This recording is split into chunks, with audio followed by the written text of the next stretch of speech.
তো বন্ধুরা, তোমাদের কাছে আবার একটা রেসিপি নিয়ে চলে এসেছি। আমরা আজকে বানাবো আলুর দম, কিন্তু চিকেন ভরা আলুর দম বানাবো। তো আমরা এখানে আলু নিয়ে নিয়েছি, চিকেনও নিয়ে নিয়েছি। আমি এই সামান্য পোর্শন কেটে দিচ্ছি, দিয়ে এইভাবে আমাদের নতুন আলু। তো আমরা ছুরিটা নিয়েছিলাম, ছুরিটা হচ্ছে না, খুব ধার চাকু। তো এইভাবে আমরা ভিতরের পোর্শনগুলো বের করে নেব।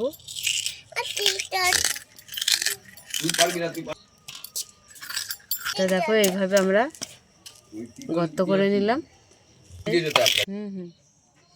আচ্ছা, একে একে আমি এইভাবে বানিয়ে নেব আলুর। তো জলের মধ্যে আমি নুন দিয়ে দিচ্ছি, ঢেলে দিলাম। এখন আমি আলুগুলো একটু চুবিয়ে রাখছি জলের মধ্যে। চিকেনটা আমি গ্রেট করে নেব, সলিড চিকেনটাই নিয়ে নেব। তো আমরা ভাজা মশলা করে নেব। শুকনো লঙ্কা দিয়ে দিলাম, এলাচ আর দারচিনি দিয়ে দিলাম, গোটা ধনে দিয়ে দিলাম, গোটা জিরে দিয়ে দিলাম। ভাজা মশলাটা হয়ে গেছে, নামিয়ে নিলাম। কড়াতে তেল দিয়ে দিলাম। কড়াতে একটু তেল দিয়ে আলুগুলো আমি ধুয়ে নিয়েছি। আলুগুলো রসুন পেস্ট বানিয়ে নেবো। কাঁচা লঙ্কা দিয়ে দিলাম, ধনে পাতাও দিয়ে দিলাম। এটাও আমরা গ্রেট করে নেব। আলুগুলো ভাজা হয়ে গেছে, তুলে নিলাম, পেঁয়াজ দিয়ে দিলাম। তা আমি আদা, রসুন, কাঁচা লঙ্কা, ধনে পাতার পেস্টটা দিয়ে দিলাম। জিরে পাউডার লাল লঙ্কা দিয়ে দিচ্ছি, হলুদ দিয়ে দিলাম, স্বাদ মতন নুন দিয়ে দিলাম,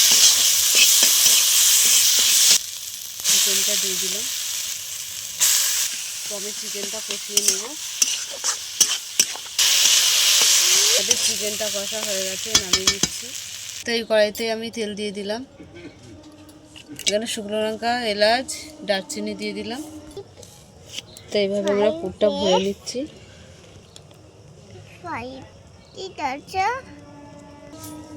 পেঁয়াজ কুচি দিয়ে দিলাম। তা পেঁয়াজটা আমি ভাজা ভাজা করে নিয়ে তো এইভাবে একে একে পুরগুলো সব আলুতে আমি ভরে নেব। মশলা দিয়ে দিলাম,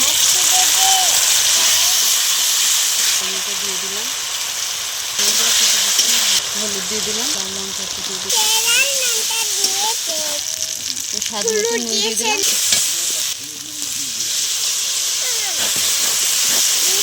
তো আমাদের সবগুলো পুর ভরা হয়ে গেছে। আমাদের মশলাটা কষানো হয়ে গেছে। এখানে আমি ভাজা মশলাটা দিয়ে দিলাম, জল দিয়ে দিলাম। তবে আলুগুলো বসিয়ে বসিয়ে দিচ্ছি।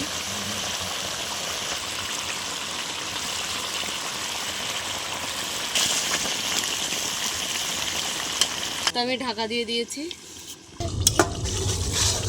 তো ঢাকাটা খুলে দিলাম, ধনে পাতা দিয়ে দিলাম, বাটার দিয়ে দিলাম। তো ঢাকা খুলে দিলাম। চিকেন ভরা আলুর দম হয়ে গেছে, নামিয়ে নিলাম।